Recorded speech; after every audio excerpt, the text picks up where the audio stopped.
नमस्कार मित्रों, स्वागत है आपका एंट्रेंस लाइट यूट्यूब चैनल पर। मित्रों, जैसा कि आप सभी जानते हैं कि इसके पहले हमने यूनिट नंबर 2 तक अति लघु उत्तरीय प्रश्नों को देखा है और आज हम यूनिट नंबर 3 को देखेंगे।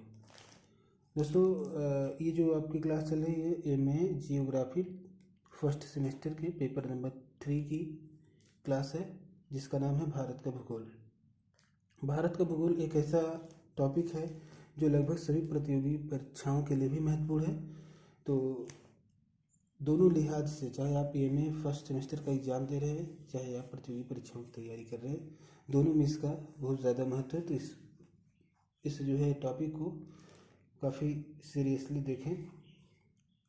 चलिए शुरू करते हैं।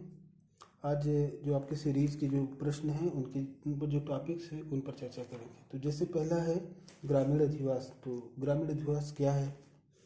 तो एक ऐसा अधिवास जिसमें रहने वाले ज़्यादातर लोग या सभी लोग, ठीक है, प्राथमिक क्षेत्र की क्रियाओं से संबंधित हों या उससे जुड़े हों, ऐसे क्षेत्र को ग्रामीण अधिवास कहते हैं। आप जानते हैं कि प्राथमिक क्षेत्र क्या होता है।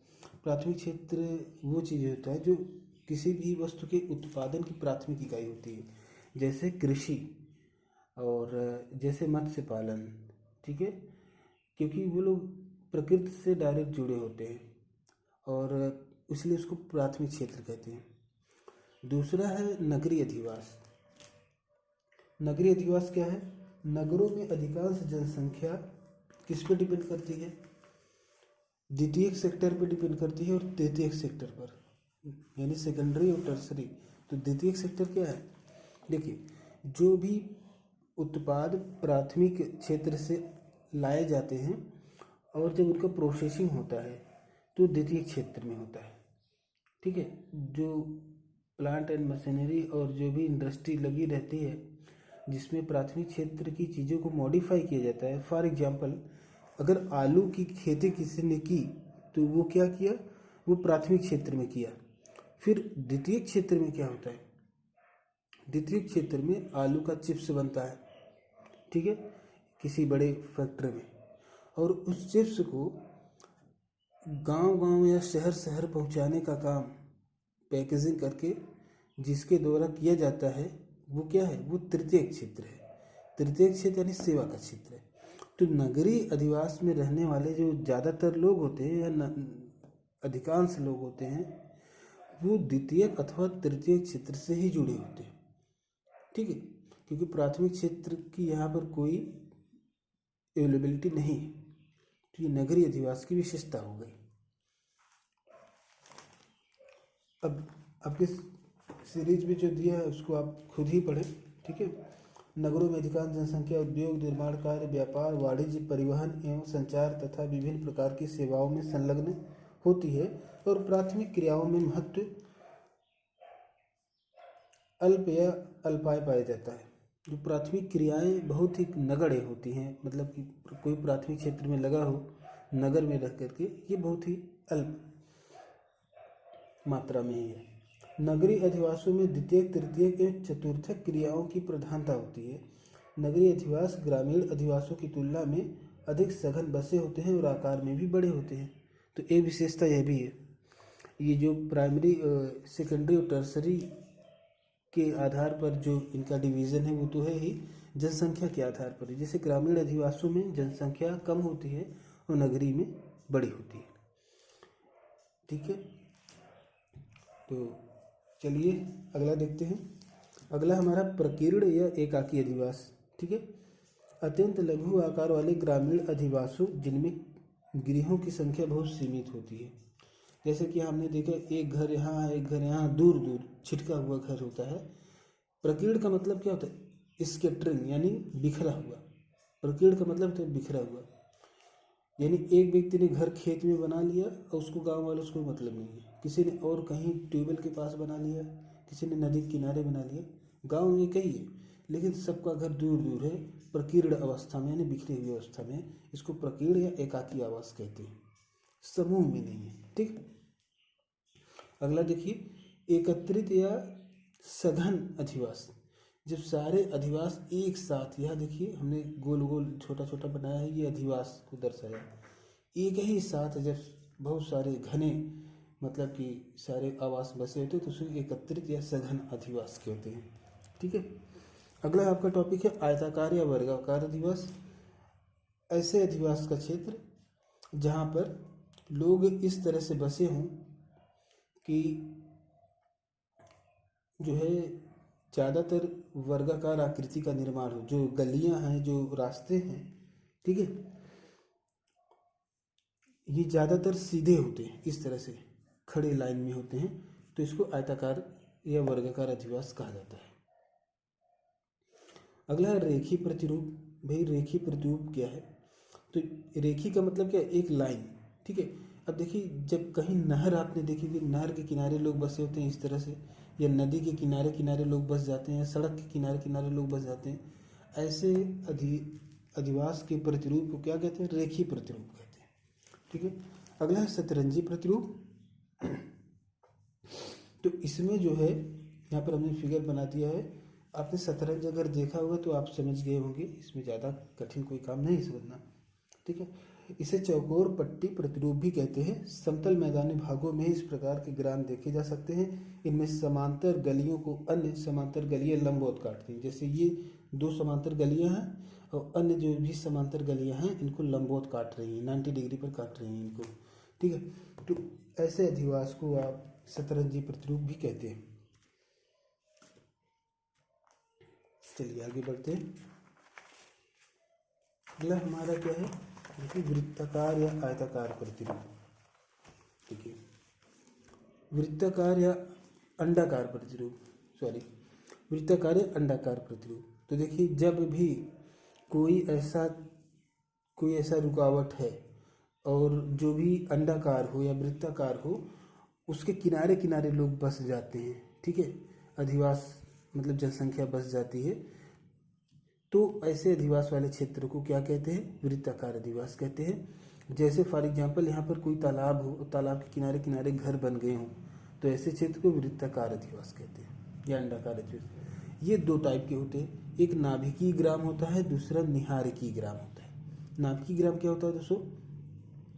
जैसे जो बीच में तालाब है, इसके स्थान पर अगर कोई मंदिर आ जाए, कोई देवस्थान आ जाए, या किसी जो ग्राम प्रधान या विशेष मुखिया का घर अगर यहाँ पर आ जाए बड़े में, और चारे ओर लोग बसे हों, इसको नाभिकीय ग्राम कहते हैं, नाभिक के स्वरूप का हो जाता है। दूसरा का जो निहारकीय ग्राम होता है दोस्तों, निहारकीय ग्राम जो होता है ये किसी भी जलाशय के चारों ओर जब लोग बस जाते हैं, जैसे तालाब है तो जलाशय, ये वाला जो एग्जाम्पल है तो ये निहारकीय ग्राम के अंतर्गत आएगा। ठीक है। तो इसे आप ध्यान में रखें। अगला चलिए देखते हैं अर्धवृत्ताकार प्रतिरूप। ठीक है। अर्धवृत्ताकार प्रतिरूप क्या है? तो जैसे कोई नदी है, ठीक है, नदी कैसे बहती है? विसर्प रूप में इस तरह बहती है, इस तरह बहती है, कभी कभी इस तरह बहती है। ठीक है। या ऐसे बहते बहते फिर वापस आकर के ऐसे मिल जाती है। जैसे बह रही नदी कोई ऐसे आई, फिर ऐसे ऐसे बहते बहते नदी अपना मार्ग बदलती ही है। ठीक है। आप जानते हैं ऐसे बह रही, ये जो इनके बीच के जो डेप्थ धीरे धीरे कम होता जाता है, और फिर नदियाँ जैसे कि पहले ऐसे बह रही थी ये इस मार्ग से, ठीक है, बाद में ये जो मिल गया इधर तो डायरेक्ट ऐसे बहने लगी। ठीक। और ये जो क्षेत्र का निर्माण हुआ था, ये जो है क्या हुआ? ये सूख गया, लेकिन यहाँ पे बहुत सारा बेसिन बन गया है। ऐसे क्षेत्र को कहते हैं गोखुर। ठीक है। तो जो कोई भी गोखुर हो, ठीक है, या वृत्ताकार जलाशय आदि के किनारे से कोई वृत्ताकार जलाशय है, इसके एक किनारे पर कोई अधिवास का निर्माण हो जाए, या किसी गोखुर के किनारे, जैसे मान लीजिए गोखुर का निर्माण ऐसे भी होता है ना, ऐसे, तो किनारे जो है लोग आकर के बस जाएं, तो ये क्या कहलाएगा? अर्धवृत्ताकार प्रतिरूप कहलाएगा। अर्धवृत्ताकार, पूर्ण वृत्ताकार नहीं, अर्ध। ठीक है। और ऐसे में केवल एक ही ओर, जैसे कि हमने यहाँ पे दिखा, जैसे जलाशय है इसके एक ओर लोग बस जाते हैं, या गोखुर है इसके एक तरफ लोग बस जाते हैं। ठीक है। अब अगला चलिए, अगला क्या है, त्रिभुजाकार प्रतिरूप। तो त्रिभुजाकार प्रतिरूप का मतलब ये है कि जब दो लंबवत सड़कें एक दूसरे को काट रही हों, ठीक है, और इस काटने वाले एक बिंदु के चारों ओर, ये मैंने जनसंख्या दर्शाया है, मतलब अधिवास दर्शा दिया है। एक और जो है कोई जनसंख्या बसी हो इस तरह से, इधर मान लीजिए कोई जंगल है या कोई पानी का स्रोत है, ठीक है, और इधर भी मान लीजिए कुछ ऐसा कंस्ट्रक्शन हो गया है जो किसी इंडस्ट्रियल कारणों से। तो दो तरफ तो सड़कें हैं और इस तरह से शेप बन गया है, ट्राइंगल का शेप बन गया है, तो इसको कहते हैं क्या, त्रिभुजाकार प्रतिरूप। ठीक है दोस्तों, तो चलिए आगे देखते हैं। अगला जो हमारा क्या टॉपिक, आरी प्रतिरूप। आरी प्रतिरूप क्या होता है, देखिए नदियों के बहने के बारे में आप तो अगर एमए कर रहे हैं तो बहुत ही आसान आपके लिए है जानना कि नदियाँ जो बहती हैं उनके बहने का कई तरीका होता है। तो एक आरी प्रतिरूप होता है जब नदियाँ किसी ऊंचाई से निकलती हैं, ज़्यादातर पठारी नदियाँ, तो कई दिशाओं में इस तरह से बहती हैं, ठीक है, कई दिशाओं में, इनका कोई एक दिशा निश्चित नहीं होता, इनकी कई धाराएं अलग अलग दिशाओं में बहती हैं। तो ऐसे प्रतिरूप को आरी प्रतिरूप कहते हैं, नदियों के बारे में। उसी तरह से जब कोई अधिवास बसता है और इस तरह से अलग अलग दिशाओं में इस तरह से लोग बसने लगते हैं किसी भी कारणवश, ठीक है, तो ऐसे जब प्रतिरूप का निर्माण होता है उसको आरी प्रतिरूप का अधिवास कहते हैं। ठीक है, आपके जो सीरीज में दिया गया है उसको भी मैं पढ़ना चाहूँगा। देखिए, यह ग्राम आकृति एक विशेष प्रकार का है जिसमें ग्राम के केंद्र से विभिन्न दिशाओं को मार्ग जाते हैं। कोई ग्राम है, इसके विभिन्न दिशाओं में ऐसे रास्ते गए हैं, इधर इधर इधर इधर विभिन्न दिशाओं में, और ग्राम का मध्य भाग गांठ के रूप में बसा हुआ है, मध्य भाग इस तरह से गांठ की रूप, कुछ लोग यहाँ पर बसे हुए हैं, ठीक है, सघन बसा हुआ है, और उसके बाहर आरी त्रिज्य मार्गों के सहारे तक गृह बनाए जाए, यानी जितने भी रास्ते हैं उसके चारों तरफ लोग बसे हैं जो ग्राम में आकर के मिल रहे हैं। तो ऐसा जब प्रतिरूप बन जाता है, इस पूरे प्रतिरूप को आर्य प्रतिरूप कहते हैं। ठीक है, अगला है वृत्ताकार गृह। देखें, वृत्ताकार गृह क्या होता है, जिसके छत गुंबदाकार होती है, शंक्वाकार होता है, इस तरह से शंक्वाकार होता है छत। तो ज़्यादातर ऐसे कहाँ होता है, आप देखते हैं मंदिरों में होता है, या तो मंदिर में होगा या मस्जिद में होगा, इस तरह से गुंबद बना रहता है, ठीक है, या मकबरों में होता है। तो ऐसे घर को वृत्ताकार गृह कहते हैं। चलिए दोस्तों, कुछ और चीज़ें हैं, 13 मिनट हुए हैं अभी, और जल्दी से देख लेते हैं। अब जैसे अगला है कि एकल संग्रह गृह क्या है। एकल संग्रह गृह यानी जब एक ही घर में, एक घर है, इसी में सारा क्रिया हो रहा है, एक बड़ा सा कमरा हॉल जैसा है, और इसका जो दरवाज़ा है, दरवाज़ा ओपन हुआ, सीधे आप घर के अंदर प्रवेश कर गए, और इसके जो कमरे हैं अंदर की तरफ से बने हुए हैं, बाहर कमरे नहीं बने हुए हैं, बरामदा नहीं है, अंदर है, और अंदर ही एक ही घर में एक तरफ खाना बन रहा है, एक तरफ आपने जानवर भी पाले हुए हैं, सारा कार्य, एक तरफ आपने अनाज रखा हुआ है, ठीक है, सारे बड़े बूढ़े बुजुर्ग सभी लोग एक ही घर में रह रहे हैं, तो इसको एकल संहत गृह कहते हैं, मतलब एक ही घर में सब लोग। अगला है बहुखंडी गृह। बहुखंडी गृह, कुछ लोग घर इस तरह से होता है, ज़्यादातर ग्रामीण इलाकों में, और जमीन के सही बसाव के कारण या सही बंटवारे के कारण नहीं हो पाता है। जैसे किसी ने एक कमरा यहाँ बनवा लिया रहने के लिए, फिर क्योंकि यहाँ पे जल निकासी की सुविधा नहीं है, इसलिए इसने थोड़ी दूर पे कहीं पर जल मार्ग निकास का रास्ता तो है, लेकिन यहाँ बहुत कम ज़मीन है, थोड़ी सी, तो यहाँ पर टॉयलेट बनवा लिया। टॉयलेट अलग हो गया, घर अलग हो गया। अब जानवर रखने के लिए यहाँ आसपास इसकी कोई ज़मीन नहीं है, इसकी थोड़ी ही दूर पर जो है यहाँ पर उसका कोई खेत है, ट्यूबवेल है, उसके आसपास उसने एक बना लिया, वहाँ पर अपने जानवरों को रखने के लिए। तो जानवर का अलग हो गया, बेडरूम अलग हो गया रहने का घर, और ये टॉयलेट अलग हो गया, फिर खाना बनाने का भी हो सकता है इन्होंने कुछ अलग जो है छोटा सा घर के पास में ही बना लिया हो, ठीक है, एक कमरा यहाँ पर। तो इससे जो बहुखंडी गिरी इसको कहते हैं, इस रूप को बहुखंडी गिरी कहते हैं, ठीक है। अगला है अर्धनगरीय केंद्र। अर्धनगरीय केंद्र क्या होते हैं? देखिए, ये कस्बा निर्माण की पूर्व की अवस्था, जैसे कोई कस्बा होता है तो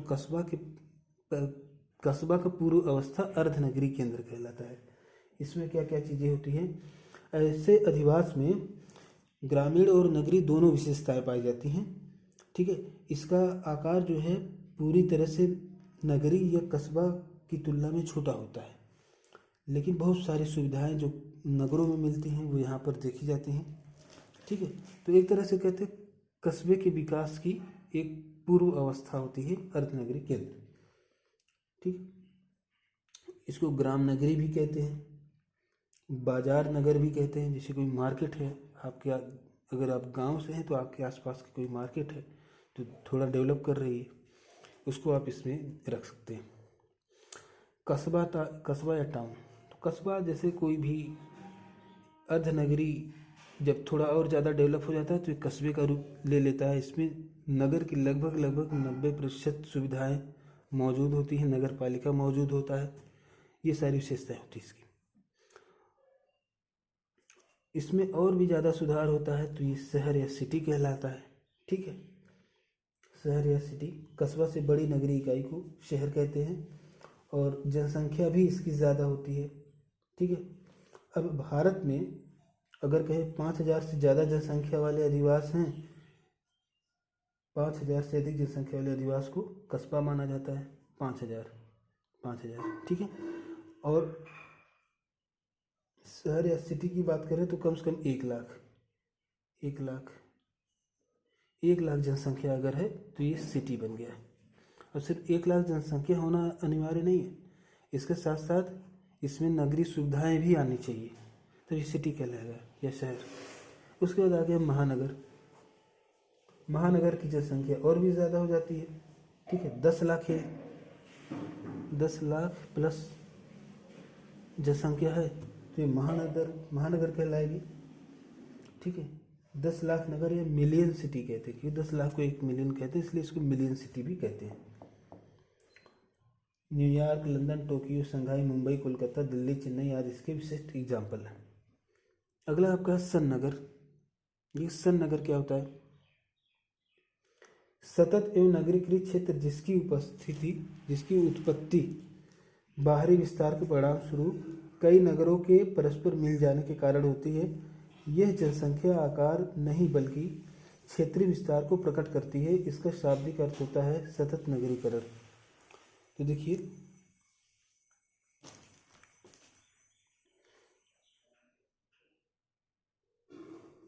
जैसे कई सारे नगर हैं, कुछ नगर हैं और इनका बाहरी विस्तार इतना ज़्यादा होने लगा कि आपस में जो है बाहरी विस्तार हो गया, आपस में ही एकदम मिल गए। मिलने के कारण जो है ये एक बड़े नगर का जो है निर्माण के लिए, नगर 1, नगर 2, नगर 3, ऐसा क्षेत्र आपको नोएडा, गाज़ियाबाद वाले एरिया में देखने को मिलेगा। गाज़ियाबाद जिला का इतना विकास हो गया और नोएडा का विकास हो गया, प्लस आसपास जो भी है गौतम बुद्ध नगर है, तो शायद उन लोगों का विकास इतना ज़्यादा हो गया है कि वो सभी जो है सन नगर की दर्जा आप दे सकते हैं, ठीक है। क्योंकि कई नगरों के बाहरी विकास से या विस्तार के कारण कई नगर आपस में मिल गए। अगला है वृत्त नगर या मेगालोपोलिस। वृहत नगर या मेगालोपोलिस, ये क्या होता है? ये बहुत ज़्यादा विस्तृत नगरीय क्षेत्र होता है, ठीक है। अनेक नगरों के बाहरी विस्तार के परिणाम स्वरूप परस्पर मिल जाने से होता है। यह एक सतत नगरीय क्षेत्र होता है जिसका विस्तार सैकड़ों किलोमीटर तक होता है। मतलब इसका ये जो सन नगर है ना, इसका ही एक बड़ा रूप है, कह सकते हैं इसका ही एक बड़ा रूप है, लेकिन इसका जो विस्तार होता है सैकड़ों वर्ग किलोमीटर में होता है। अगला आपका है मेट्रोपोलिस या महानगर। इस अवस्था में नगर अधिक विशाल हो जाते हैं और अपने चारों ओर दूर तक फैले ग्रामीण क्षेत्रों को भी जैसे कि एक्वायर कर लेते हैं। जैसे कोई महानगर है तो इसका विस्तार इतना ज़्यादा हो रहा है कि यहाँ पे 20 किलोमीटर दूर में कोई गांव है उसको भी अपने क्षेत्र में मिला लिया। ठीक है, ऐसे नगर को मेट्रोपोलिस कहते हैं।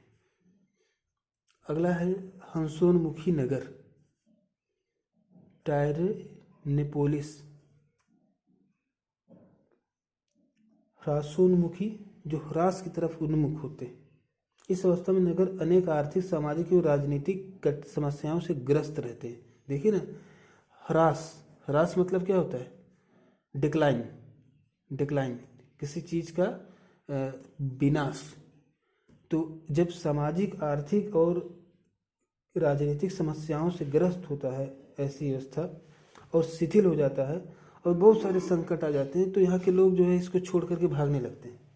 ठीक है, दूसरे शहर में शिफ्ट होने लगते हैं। तो इसको ह्रासोन्मुखी यानी ह्रास यानी हानि की तरफ उन्मुख कोई नगर है, इसको ह्रासोन्मुखी नगर कहते हैं। तो ये बात आप ध्यान दीजिएगा। उसके बाद देखिए, इसका एक एग्जाम्पल है। इसका एग्जाम्पल आप ले सकते हैं बुंदेलखंड वाले क्षेत्र से, जहाँ पर न कोई रोजगार की व्यवस्था है, न कृषि हो सकती है क्योंकि वहाँ पर मिट्टी वैसी नहीं है। और एक समय था जब ये मुद्दा काफ़ी मीडिया में काफ़ी हाईलाइटेड था कि बुंदेलखंड के लोग छोड़ करके भाग रहे हैं, कोई दिल्ली जा रहा है, भीख मांग रहा है, तमाम तरह की बातें हुई थी। पता नहीं उसमें कितनी सच्चाई थी, लेकिन हाँ ये चीज़ हुई थी। एक ह्रासोन्मुखी नगर की तरह उसकी जो है परिस्थिति बनी हुई थी। बिहार में भी कई बार ऐसी परिस्थितियाँ बनती है, जैसे कि बाढ़ वाढ़ आ जाने के कारण या कोई आपदा आ जाने के कारण ज़्यादातर लोग जो है ग्राम से अपना प्रवास करने लगते हैं। तो ह्रासोन्मुखी नगर वहाँ भी होता है, क्योंकि जब जनसंख्या ही नहीं रहेगी तो कोई भी एक्टिविटी नहीं होगी, कोई भी सामाजिक, आर्थिक, राजनीतिक कोई भी गतिविधि वहाँ पर ढंग से नहीं होगी। जब कोई वाणिज्यिक गतिविधि नहीं होगी तो वहाँ पर क्या विकास होगा? वो तो डिक्लाइन की ओर जाएगा ही। ठीक है, तो ह्रासोन्मुखी नगर को विशेष ध्यान दें। अगला है आमलैंड नगर। आमलैंड नगर क्या होता है? देखिए, दो वैज्ञानिक हैं, एक हैं डी विटकसी। ठीक है, इन्होंने क्या कहा इसके बारे में? इन्होंने आमलैंड की परिभाषा दी है कि आमलैंड नगर के सभी ओर उससे सटा हुआ 30 या 40 मील तक विस्तृत सहायक क्षेत्र होता है। ठीक है, और ग्रिफिथ टेलर जो हैं, टेलर जी के अनुसार किसी नगर का आमलैंड उसके चतुर्दिक व्याप्त ग्रामीण क्षेत्र का वह भाग होता है जो केंद्र के रूप में स्थित नगर के सांस्कृतिक रूप से संयुक्त होता है। तो ये आमलैंड क्या हो गया? कोई भी आमलैंड नगर अगर है, इससे सटा हुआ 30 से 40 मील तक का जो क्षेत्र होता है, इसका सहायक क्षेत्र होता है। यानी इसके विकास में, इसके उत्थान में इन सब क्षेत्रों का काफ़ी योगदान होता है। इसको आमलैंड नगर कहते हैं। ये डी विटकसी का मतलब कि ये परिभाषा है। ग्रिफिथ टेलर का परिभाषा है कि किसी नगर का आमलैंड उसके चतुर्दिक व्याप्त ग्रामीण क्षेत्र का वह भाग होता है जो केंद्र के रूप में स्थित नगर से सांस्कृतिक रूप से संयुक्त होता है। यानी कोई भी ग्रामीण क्षेत्र है, जैसा कि हमने कहा, इसके विकास में इन दोनों की परिभाषा काफ़ी मैच कर रही है। अगर आप ध्यान से देखेंगे, मतलब इस ग्रामीण क्षेत्र की संस्कृति और ये जो क्षेत्र है नगर वाला क्षेत्र, जो इनका आमलैंड है, आमलैंड नगर, तो यहाँ पर क्या होता है? इसके विकास में इसका योगदान है ग्रामीण क्षेत्र का। और ये जो सांस्कृतिक रूप से संयुक्त होते हैं, एक दूसरे से जुड़े होते हैं सांस्कृतिक रूप से। ठीक है, अगर जैसे कि पटना है, पटना शहर में क्या विशेषता है? वहाँ पर अगर पटना के आसपास के गांव में अगर छठ की पूजा होती है तो पटना शहर में भी होती है। तो ये सांस्कृतिक समानता बहुत ज़्यादा है। इस तरह से आप समझ सकते हैं ग्रिफिथ टेलर की। तो दोस्तों, अभी क्योंकि लगभग 20 मिनट पूरे हो गए हैं और मैं समझता हूँ कि अब यहाँ पर इसको क्लोज करना चाहिए। अगला हमारा जो इस विषय में जो वीडियो होगा उसमें हम मेजर ट्राइब्स के बारे में भी पढ़ेंगे। और साथ में ही कल हमारे कॉलेज में एक अभी मिड टर्म एग्जाम होने वाला है, तो इसमें कुछ टॉपिक देखे जिसमें भू आकृति विज्ञान की अर्थ परिभाषा, ठीक है, और विषय क्षेत्र, ठीक है, और उसकी मूलभूत संकल्पनाएं वगैरह दी गई हैं, तो उस पर भी हम एक नोट्स लेकर के आएंगे आपके साथ, उस पर भी चर्चा करेंगे। Thank you so much for watching this video. और कहीं भी अगर आपको कोई कन्फ्यूज़न हो या कहीं कोई इसमें दिक्कत आए तो आप इसको जूम करके देखें या हमसे ज़रूर पूछें। बहुत बहुत धन्यवाद।